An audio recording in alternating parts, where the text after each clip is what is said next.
બીજો ક્વેશ્ચન, તમે કહ્યું કે ઝોન એ, ઝોન બી અને ઝોન સી ને એના પ્રીમિયમ સ્ટ્રક્ચર્સ વેરી થાય છે.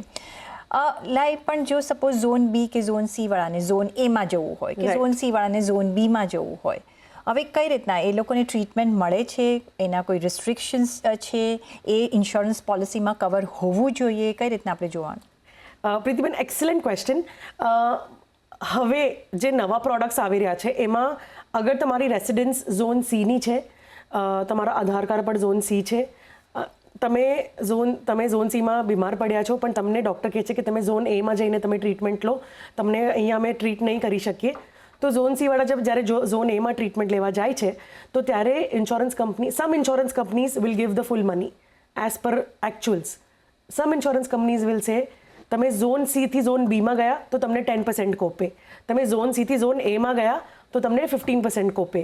કોપેનો મતલબ એ છે કે 100 રૂપિયાનું બિલ આવ્યું, જે પર્સન્ટેજ કોપે છે તો 10% કોપે છે, તો 10 રૂપીસ તમારા પોકેટથી જશે, 90 રૂપીસ તમને ઇન્સ્યોરન્સ કંપની આપશે. તો એ પ્રો રેટ આપણે જનરલી કહીએ ને.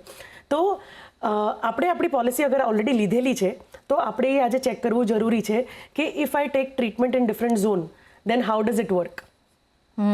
ઓકે, સો પણ એ જ્યારે તમે ઇન્સ્યોરન્સ પોલિસી લો છો Yes. ત્યારે એ મેન્શન કર્યું હોય છે કે if you take in another zone so how much એ તમને મળશે, એ આપણે ચેક કરી લેવું જોઈએ? પોલિસી વર્ડિંગ્સમાં ઇન્ક્લુડેડ હોય છે.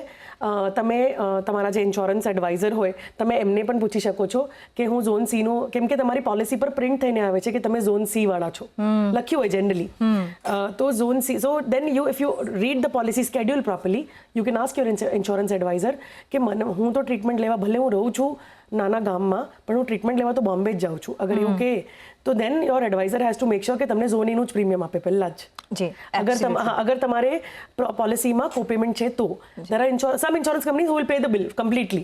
તમે irrelevant of any કયો zone. ફીચર જોવાના કે કોપે છે કે નહીં? ઝોન વાઇઝ અને એમાં કોપે છે કે Correct, નહીં, yeah. એ બંને ફીચર તમારે જોવાના, એટલે તમને ખબર પડશે. કારણ કે આજે કોઈ મોટું કોઈ આવે છે ને તમારા સિટીમાં અવેલેબલ નથી ને તમારે મોટા સિટીઝમાં જવું પડે છે એની ટ્રીટમેન્ટ કરાવવા, તો આ એક વસ્તુ ધ્યાન રાખવી ઘણી જ જરૂરી છે જેથી તમને ત્યારે બીજું કંઈ ટેન્શન ન થાય.